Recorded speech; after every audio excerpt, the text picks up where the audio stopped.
But they asked her the question, like, how do you do all of the things that you do? You're writing all of these shows, and you're writing books, and you're taking care of children, and all of these things. Like, how do you do it all? And you know what she said? Something real simple and basic. She said, I don't. Yeah. In this episode of In the Meantime, we are talking about what happens when the grind stops and you are left sitting with yourself. Redefining Success in the Meantime explores the guilt, the fear, and the unlearning that comes from slowing down. Through this week's Porch Talk letter, Still Becoming, we hear from someone who is wrestling with the pressure to stay productive, the shame of stillness, and the work it takes to rebuild worth outside of output. Together, we dive into why rest feels dangerous for so many of us, especially Black women, how exhaustion became a badge of honor, and what it looks like to redefine success on your own terms, gently, slowly, and without apology. And as always, we leave you with reflections, truth telling, and permission to breathe in the meantime. Hello. Hi. This this is In the Meantime. Wisdom for the spaces between who we were and who we are becoming. All right, everybody, welcome to episode 6, Redefining Success in the Meantime. So today we are talking about what happens when your worth is no longer tied to your work and how uncomfortable, scary, and freeing that can be. We are diving into productivity guilt, the fear of slowing down, and how success shifts when the old markers no longer fit. Because so many of us, y'all, especially Black women, were raised on keep going, stay useful. Rest was never an option, right? It was never sold to us as a safe option, Mhm. right? It's always been out there, but not for us sometimes. And in the meantime, this season might be teaching you something new, us something new about our lives, about our capacity, and about how to get to define success for ourselves now. We're missing somebody. We're our friend Andrew Page. I know. Look, Yeah, I'm hopefully she in the gonna hop street. on in a few Okay, minutes. Hopefully. all right. We'll let her be. All right. So it's time for Porch Talk. So, of course, this is a segment of the podcast where we read a story from one of you or one of us, and it captures today's theme in real life. So this one is a doozy. All right. It gets right into the wrestling between the stillness, the guilt, and the worth part. So let's do it. Okay. Dear, in the meantime, That's us. I didn't realize how scared I was of resting until life forced me to stop. Not slow down, a full on stop. All right now. After my job ended, I told myself I'd use the time wisely, wake up at 6, make a color coded schedule, take a certification course, apply to jobs, journal, meal prep, workout, detox, basically stay productive enough to not feel like I was slipping. Mm-hmm. But the truth, most days I didn't even know what day it was. I'd sit on the couch scrolling or lay in bed longer than I meant to, and the guilt sat on my chest like a weight. Mm-hmm. And I don't know if it's just me or if it's a Black woman thing, but the idea of not doing anything felt dangerous. Like if I wasn't producing, I was failing. If I wasn't checking something off a list, I was falling behind. I kept hearing this voice in my head say, Girl, you don't have time to rest. Get up, do something. But for the first time, my body wasn't moving. My spirit wasn't rushing, and that scared me. One morning, I asked myself out loud, Why do I feel ashamed for being still? And it hit me that I've spent years sprinting, proving, carrying, performing, showing up. And somewhere along the line, I learned to confuse exhaustion with excellence. I learned to call burnout being strong. So lately, I've been trying something new, tiny things. If I'm tired, I rest. If I'm overwhelmed, I pause. If something brings me joy, I let myself have it without earning it first. Mm-hmm. And honestly, it feels like the hardest work I've ever done. Mm, I'm starting to realize that maybe success looks different in this season. Not constant motion, but alignment. mm. Not perfection, but presence. Not how much I produce, but how much I actually feel like myself. And maybe the real question is, what if I get to define success for myself now? I'm not there yet, but I'm learning, I'm unlearning, I'm becoming slowly, gently, and on my own terms. Signed, still becoming. Whew, that was a good one. Yes, absolutely. That line, I learned to confuse exhaustion with excellence. That's a crazy but accurate for a lot of people statement for sure. Yeah. Yeah. As So long as what does you're that, so when you hear that, Tiffany, what does that sound? Because that really blew my mind when busy. she said that, right? It's like Confused busy exhaustion. work. You know, you're in school and, you know, your teacher gives you work and it's not really something that you need to practice. It's not something that is teaching you something new. It's busy work, right? It's the illusion of productivity just by way of movement, by way of doing Mm, something, anything, but it's not necessarily propelling you into where you want to be, where you need to be. It's not, you know, moving the needle on accomplishing a task. You know, it's you know, as long as you're busy and tired and moving and exhausting yourself out, then that's, you know, check the box A for you. And that's what it yes. reminds me of. Yeah. Yeah, and then because I was looking at the word exhaustion, so you're confusing exhaustion with excellence when we think about where that comes from. Mhm. Why would we think that by saying that I'm busy, I'm doing this, I'm doing that, that in fact is excellence. So just start to move. Yeah. I mean, Yeah. you know, I think everything comes from a place. I mean, part of it is, you know, people say like, oh, you know, you bring race into everything, but you know, our history is embedded deeply in our practices and our thought processes, and it's carried through the generations, right? So, you know, just Yes. imagine being, you know, outside working in the field, and somebody's, you know, overseeing your work. You gotta, even if you're not, if you're tired and exhausted and it's not another cotton whatever to chop, you better look like you're doing something. You know, Yes. you don't want Right. to ever be caught not being productive, and I think that is Yes. embedded in us in a number of different ways, but particularly I think about that, like not ever wanting to be caught not being productive. And I say, you know, even when you're young and you're like, I'm bored, I don't have anything to Yeah. do. What your mom That's say? Oh, it's plenty to do. You should right. it's plenty to do. And it's never anything like you can go outside and fly a kite. This room need to be clean, this kitchen, Right. you know. So it is the work of life that we kind of, I think, lean into, you know, and we're taught to lean into in order to have achieved and accomplished whatever. So yeah. Yeah, like I was thinking, this whole idea of exhaustion uh, being compared with excellence, right? Where did that come from? But I think we talked about this some during the last episode. We were talking about how, people think that being a strong woman, right, we wear that as a badge of honor. Like we Mhm. like for people to say, like, oh, you're a strong woman. You do Work this, you do so that. You hard. are, How do you do it all? yes, How do you keep all the balls in the air? right. No, that's Yeah, real and talk. culturally, you know, these adages like grind till I die, sleep when I die, I'm in grind mode, I never stop, I never like it just, you know, we have glamorized this concept of working ourselves to exhaustion Yes.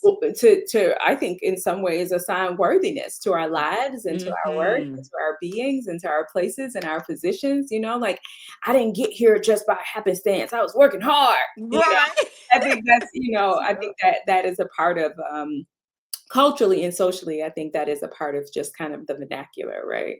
Uh, Right. you And know, you so were saying nobody didn't something. think anything was Yeah. handed to us. We out here working. Exactly. Yeah. And you were saying something earlier when you're talking about you gave the example of working in the cotton fields and all this kind of stuff, Mhm. right? And what I was thinking about? I was thinking about shifts, like shift work. Mhm. And I was thinking about it as women, a lot of times you work a full-time job, that's your first shift, and Mhm. then you have a double shift, right? Because then you go home and work a whole nother job. right? Because now you're, if you're married and have children, you're doing things with them, you're cooking, you're cleaning. And then that third shift, I don't know, perhaps you're so exhausted. Do you really get rest during that time, right? Like after you allow your body to calm down. But yeah, that At that is 9 to 5 something. and then 5 to 9, that kind of, Yes, yeah. yes, And that's absolutely. particularly acute amongst women, and even more so amongst mothers. This idea that, we have gone through these kind of this history of feminist movements, right? Hmm. One that says, oh no, we can, early on, oh no, we can work outside of the home and keep up with the home. So just Yeah, like added on, it didn't take that's away it. anything in the home. It was this idea that, like, oh no, we can do it all, right? We That's can, right. That's right. the work outside the home and keep up with everything. And so what it resulted in over the years, was women taking that 5 to 9, right? Right. There have been multiple Or studies five and to multiple 11. movies and books, about this idea that, in order to get the right to work outside of the home and have your own, it was like, okay, we'll let you do it, but you can't drop the ball on what's going on in the house. And so Yes. it just Yes. compounded the responsibility, I think, over the years. And I think we're beginning to shed it. One of my favorite follows on Instagram is the Nap Ministry. This account, that is, what they kind of advertise and elevate is the idea that, like, you can take a nap. It's always good to Mm. sleep. It's always good to rest. You don't always Mm. have to be in grind mode. Like, taking care of your Yes. body is a form of resistance. Yes. You're Yes. resisting the messages telling you that you need to constantly be in movement and doing something, and prioritizing rest and relaxation, and napping in particular. Um, Yes. it's good. It's helpful. So it's Yes. if you don't follow the Nap Ministry, it's a good one to follow. Just to be reminded that you're worthy and worth rest and relaxation Yes. for your. Well, to that point, because this when she said this, she said that rest felt dangerous, right? And Mhm. so, wow, like why do you think slowing down feel like failure for so many of us, right? Because I mean that whole phrase, rest feels dangerous. And we know that rest is something we should do. As a matter of fact, I saw a phrase that said rest is not a luxury, Mhm. it's a right. Yeah, Like it's a natural part of who we are and what we should be yeah. doing, right? Mhm. But I'll just say this, I think that we conflate self-worth with constant productivity and self-sacrifice, Mhm. right? Mhm. That I think we attribute it to our identity and who we are and how we feel about ourselves, right? When we can say that we've worked, but to say that rest feels dangerous, wow, Yeah. that kind of stood out to me. Yeah, I think, it makes sense, right? This idea that, that's why I say, I like the idea of rest being an act of resistance, because it does feel like stepping outside of the norm to say, Mm, for those of us who are highly productive, who consider ourselves highly productive and kind of, probably overly productive in a way that's not always healthy, it is, in some ways stepping outside the box. I'll say this too, I think there's this idea that, like, as a people, we have always had to work harder, to jump higher, to outperform, to outproduce. Anytime we are given an opportunity, right? yes. We don't get to fail up. Okay, one Mm, little mistake is not only representative of us as an individual, but of everybody who might come behind us, right? yes. I think Yes. about that, and I have to kind of pull myself back sometimes, because in my firm, we have this opportunity to go out here and design and take on what is sometimes organizations' most challenging, their biggest, their most prominent project to date, right? These huge multi-million dollar campaigns. And they are essentially saying, all right, we're going to entrust you with Mm, that, when we could have mm. chosen anybody to Mm, do that's it. And so the yes. responsibility that I feel to make sure that things are as close to perfect, Mm, is intense. yes. I need to write back I need to respond to your email immediately. Right. If it's Right. 10 o'clock at Right. night, and now, I've done this for a long time now. So I, feel like I'm a little more comfortable being like, You'll respond back on the next business day. Even if Boundaries. so, yeah, for sure. But I just remember even like climbing the corporate ladder and always feeling like I could never be the one because I was the only one. I was the Yes. only one. So I Yes. could never drop the ball. I could Yes. never not I had to be superwoman. And I think a Mm. lot of us carry that, right? Because I in some ways felt like if I don't get it right, they ain't hiring nobody else. So look, Yes. and it's Yeah. unfair. It is completely unfair that we feel like, but that is the reality that a lot of us exist in. And so I think, part of that when you say, it felt dangerous is I think part of that mentality that there's an extra weightiness, an extra burden to just, you know, be superhuman. And I think Yes. in a Yes. way that's unfair and unreasonable. And I'm listening at you and I'm thinking, because, it was never, we were taught this too, but we couldn't think about our jobs or anything else, just about us, right? We had to always be thinking about the person coming behind us. We always had to think about, right? Because I was thinking about USM when I was working there. For a long period of time, for various periods of time, I was the only black person there, black woman there too, right? And I just remember thinking like I'd be the first one there a lot of times, and go home late, and I never wanted to make a mistake. And look, and I am so imperfect and made a lot of mistakes, but I used to be so down on Oh, myself when I yeah. made a mistake, when I didn't do something right, when I misspelled. I mean, something as simple as misspelling a word in An an email. email, and God, I would send sending the it whole for thing it. over and correct it. Do you know what I'm saying? Like that was You're a crazy. little overachiever. Is that like Dude, but that was like, and now I'm sitting Yeah. back thinking about this, Mhm, right? But wow, like, because in my mind, I was thinking, I want more of us here. And mhm, if I make a mistake, right, then, so this pressure mhm, of, having to show up in a way that was humanly impossible, right. but yet feeling like I had to, right? Mhm, And so, yeah, yeah, that definitely feels dangerous, right? yeah. She talks a bit about, or she mentioned a couple of times like titles and, who am I without my tasks and my titles or this, this busy.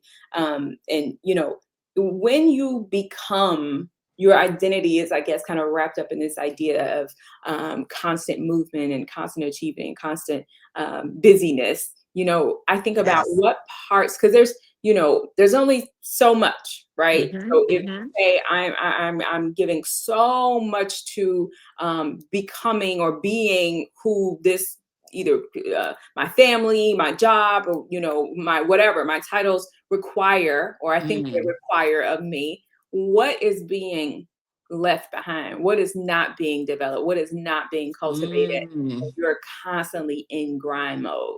absolutely. I think about that, and I think about the fact that I feel like so much of my, I think, kind of just like life revelations come when I am like still and quiet.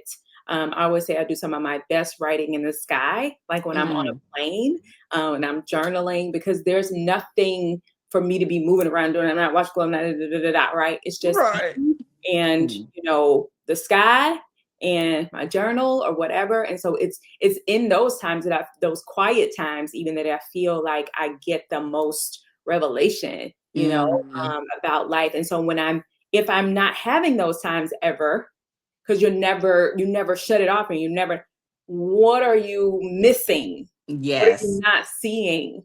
Mm. What do you think about that? You know what? Shonda Rhimes, I was reading something, it might have been in her book, and I quote this sometimes when I'm doing training sessions with organizations. And one of the things she said, especially when I'm doing something around time management, right?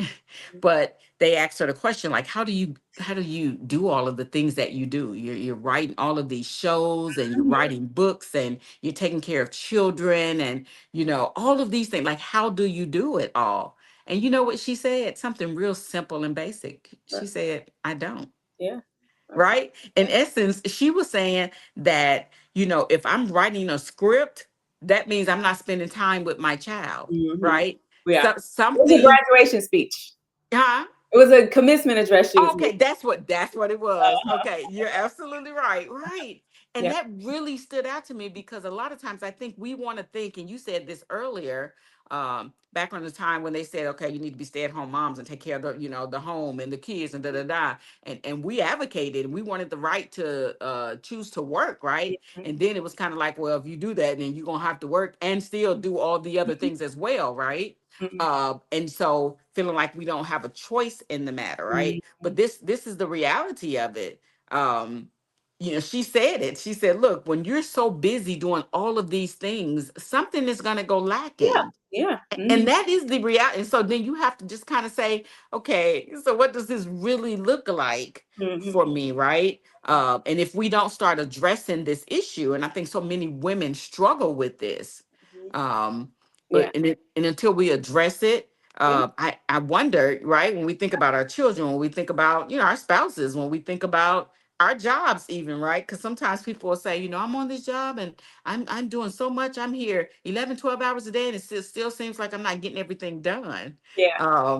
And Yeah. will you ever? My question is, No. will you really Yes. truly ever get No. everything done? Yeah. Right? I Yeah. have to constantly tell myself that, like, listen, it will be here tomorrow. This work will be. Yes. And Yes. I'm gonna Yes. get everything done that I need to get done, always have, but Mm. I don't have to do everything all at once because then tomorrow I'm just gonna add something else to my plate. Sometimes I think I'm just like glutton for punishment, just adding stuff, adding stuff. Yes. Yeah, and I was thinking about the time, this is a couple of years ago, to our point about how you miss things, right? And so I remember this, I just had a really, really busy season. I had taken on a really big client. They were very demanding, hired somebody new full time. I had bought my house. I was renovating it. So I was like working in a chaotic environment.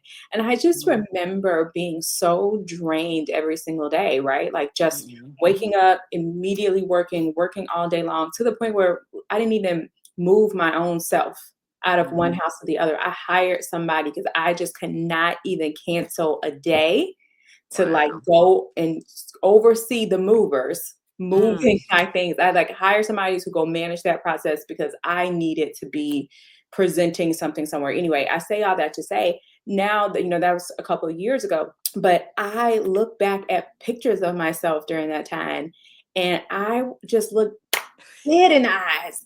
Like, what was I looked depressed. I looked Mm. tired. I had gained so much weight. And in the moment, I don't think I realized it because I was just moving, right? These are the things you miss. But That's now that it. I'm out of that and I have come through that and it taught me a lesson because I Mm. said never again will I let work Mm. just take a hold. It was like work just took a hold and was just like tossing Oh, me around.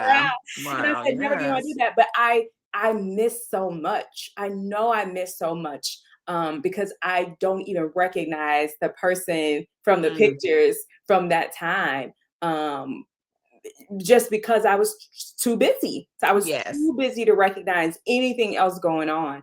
And so anyway, I think, even when we think about like, oh, this ball might get dropped or whatever, there are consequences, right? And we like to say stress kills. You don't let these people stress you out, but it really takes a toll on us Yes. physically. You Yes. know, people who Yes.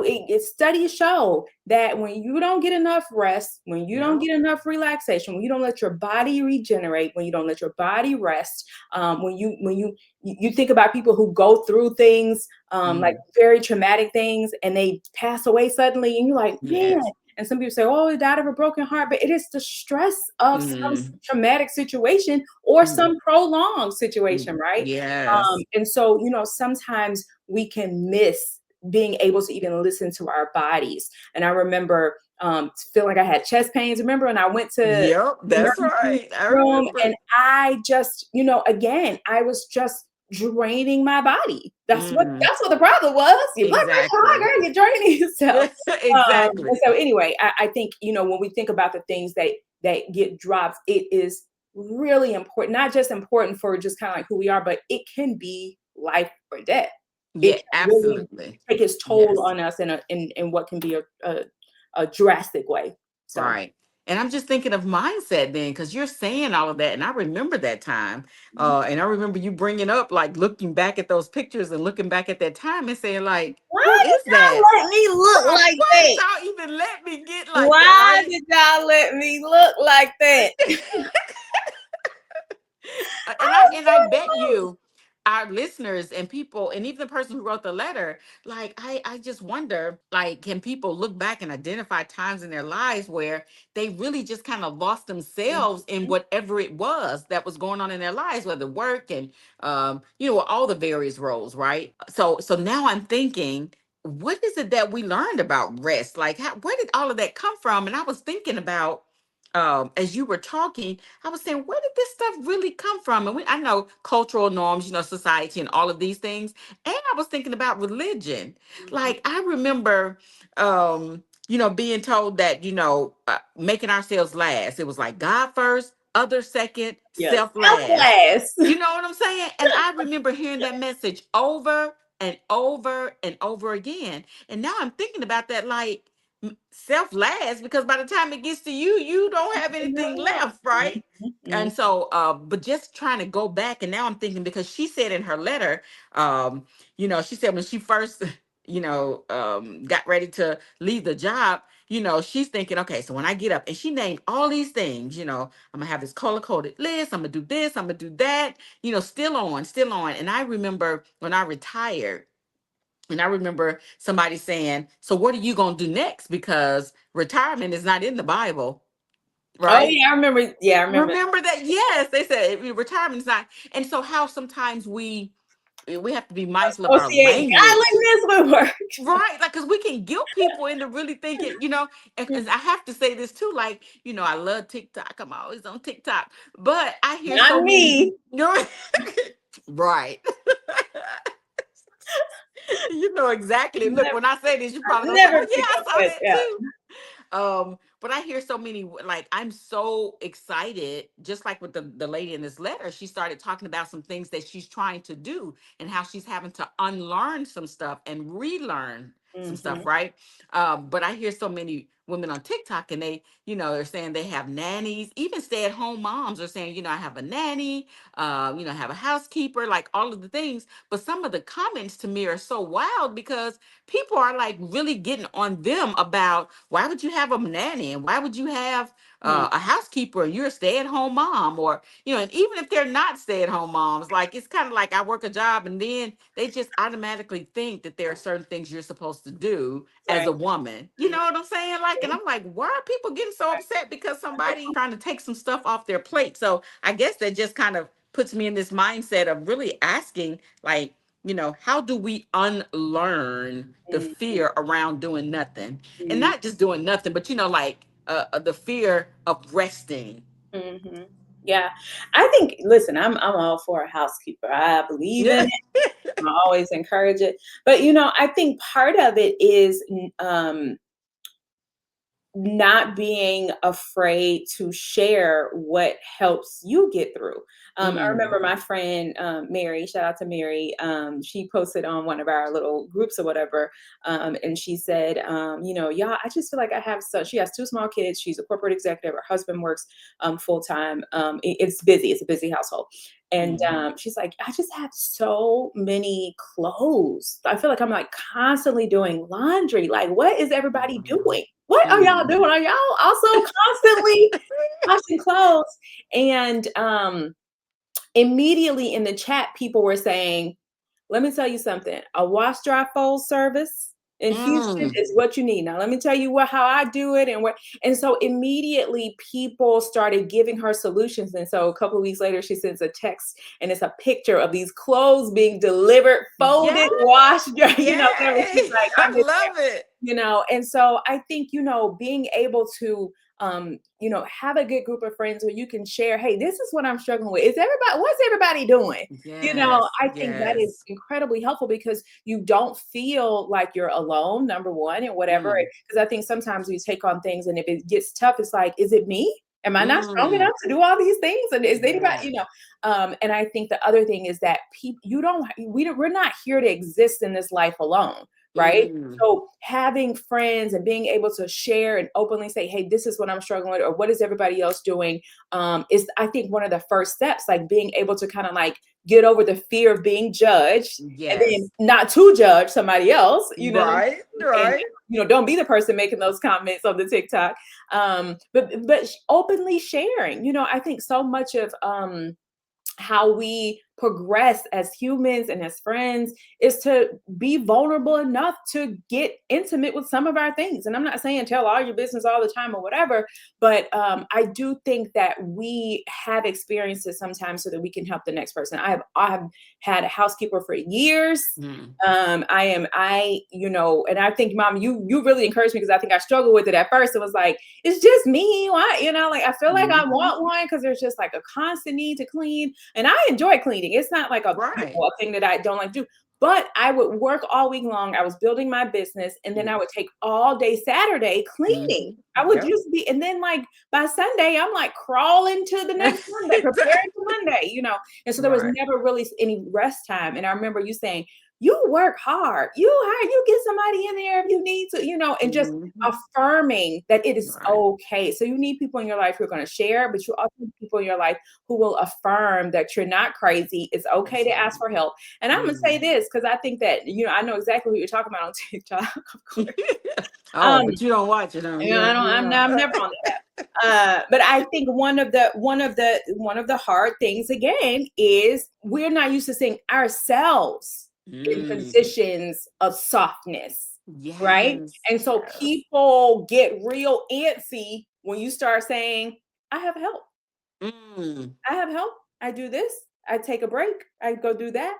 And so I'm glad that TikToker in particular shows us. It's just like the young Yes. lady who had the night nurse for several Yes. weeks. And Yes. people were Mhm. like, "What do you mean you don't wake up every 2 hours with your baby?" And Right. she was like, I got a night nurse because I can Mm. afford it. And we say, whatever. And so anyway, I think showcasing, showing, and sharing is just, Yes. how do we unlearn it? We unlearn it by getting vulnerable, by being able to share our experiences, and learning to ask for help.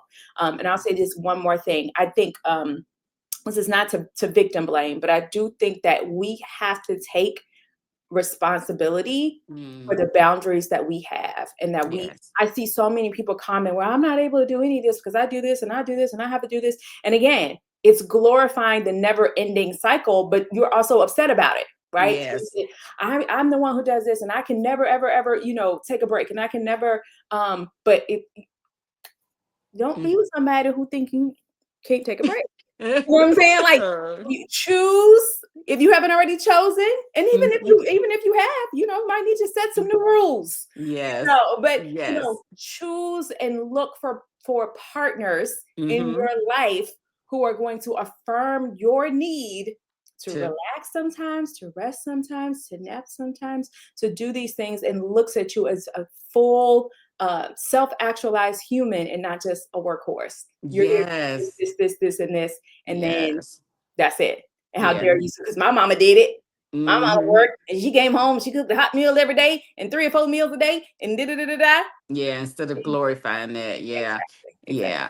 And I'll have to just throw this in here, but and one of the things I like about your person is Okay. that when you all first started talking, I was so excited when they kept emphasizing the need for you to rest. I'm thinking, wow, is this a man actually Right.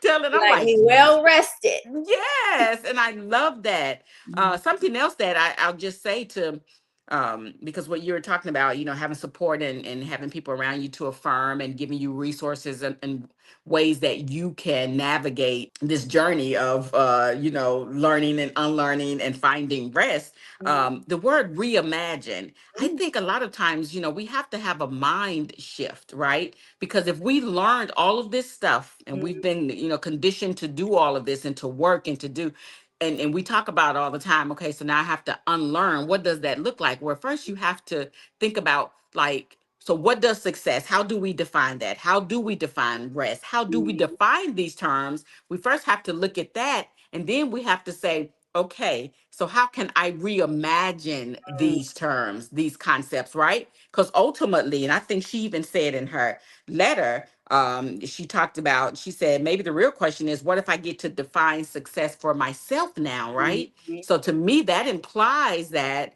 we don't have to go, because all words are social constructs, right? Right. Somebody else defined it. Mhm. And society and other entities and institutions define these words and what they should look like for individuals. And Mhm. so I'm thinking, wow, just reimagining, redefining these words to fit our narrative, right? Mhm. To make sure they're aligned with our values and what we see as important Absolutely. versus what the word. So, it could look like, somebody else might think success is having a lot of money and having a lot of material things, and all of them working hard, and I might say, what success to me is, of course, having enough money to pay my bills and do all the things and to travel, but also to rest. Mhm. Success to me is being able to have choices, Mhm. right?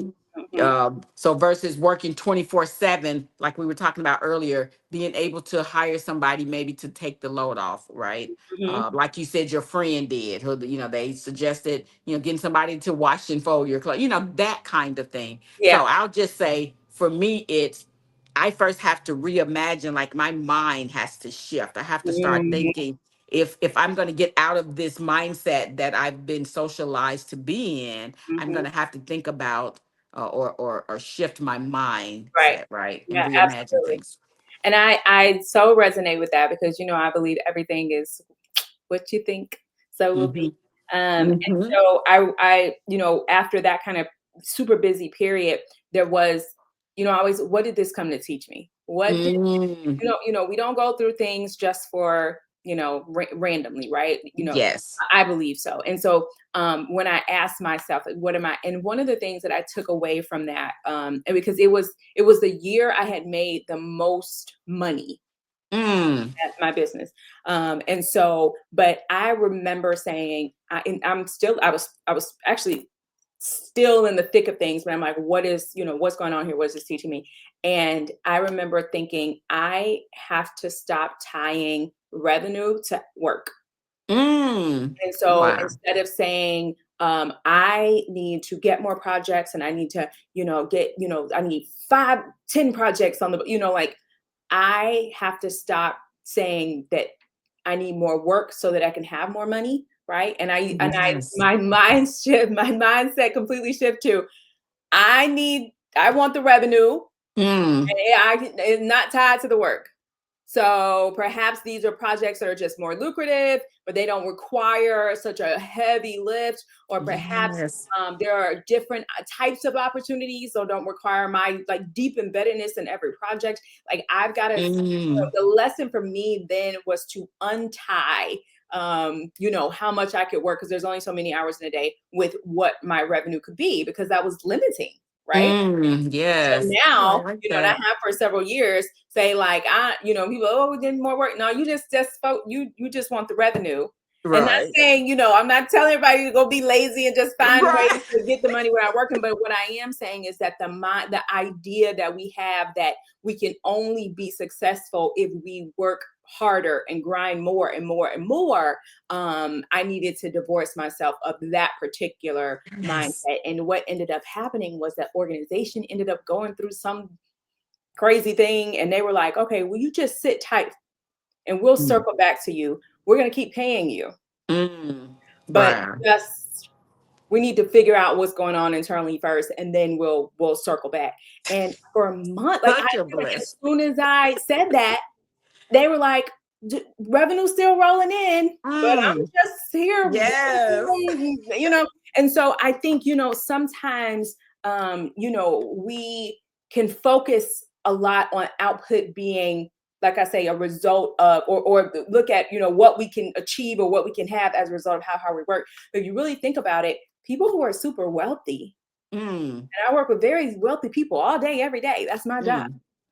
They're like, I got investments. My money work for my money. Right. No, my money Right. work for my money. Yes. I have people who do those things, and I just, check the box, whatever, right? So Mm. anyway, I say that to say one of the things, ask yourself, what is this here to teach me? And like you say, Mom, how does my mindset shift to reflect the Mhm. reality I desire, not the reality that perhaps I've been taught. Yes. So, Yes. Absolutely. Wow. Whew, that's we've talked about a lot. Like there's so yeah, much more that we can, because yeah, look, I know our time is dwindling, but I yeah. was thinking about the difference between being productive and being present. Hmm. Something I struggled with, and but that was such a value, or so important for me when I was working. I wanted to not just be productive, but also to be present. Okay, so look, we had a lot of points in today's discussion. That letter was definitely thought provoking. And so, just to kind of sum up some of those things, a couple of takeaways for me. One is, look, we have to unlearn some of the things that we've learned, right? Absolutely. Yep. Society has taught us what we're supposed to be doing, right? Which is working 24/7. Yep. Some of the things we've learned about, not resting, we're going to have to unlearn that, right? So that we can then redefine or reimagine what those things mean to us today, right? So we can redefine success, redefine rest, and etc. Yeah, I think another thing that I was thinking about too was, this idea of being vulnerable, right? And that Mm, kind of keeps coming up, right? And I know it's hard, it's hard. Um, yes. being vulnerable enough with yourself, right? Ask yourself the Yes. question, and then to understand where that socialization comes from. Yes. And then get help. Ask your friends, what do you need? Yes. Hey, Support. if I feel burnout, if I feel tired, where are the pain points for me? And how Mm. might I be able to imagine a different life, or a different cadence, or a different rhythm for my life? Yeah. Yes, absolutely. Yeah. Yes. Okay. Okay. So here's the question for the week. What's one new way you can define success for yourself right now? So for those in the listening audience, right? Like, what is the one new way you can define success for Yeah. yourself right now? Absolutely. Success Yes. for me, I'm gonna give y'all an example. It looks like getting on a plane and headed out the country. Right. Yes. Correct. And Look, not ditto. taking your laptop, not I taking it concur. to work, girl. I All right, concur. and share with us. So we want to hear from you. Drop us a voice note or comment on Instagram or Facebook at in the meantime _pod. And remember, slowing down does not make you any less worthy, right? We are not only responsible for the people and the communities around us, we are responsible to our star players, okay? Yes. Ourselves. I Um, love so that. that responsibility you have to yourselves is of the utmost importance. Don't let it be something that's on the back burner. Get the rest you need when you need to, and follow the nap ministry to help Oh, with. I love that. Yeah. I love that. And so look, for now Mhm. and in the meantime, Mhm. um, I'm gonna focus on the fact that rest is a right, Mhm. not a luxury, a Yeah. right, Yeah. something, a human right that we have.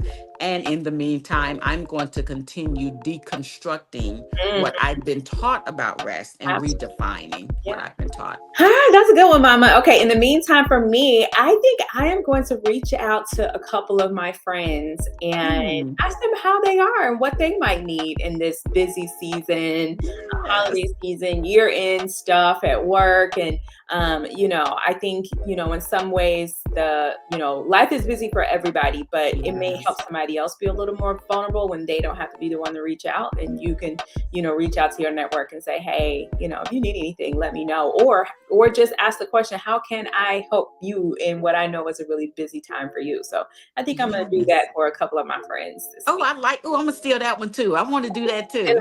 then more Look, we uh, still I love it. I love yeah, it. yeah. Look, you all, this is in the meantime Wisdom wisdom for for the the spaces spaces between who between we were. who we are becoming. Yes.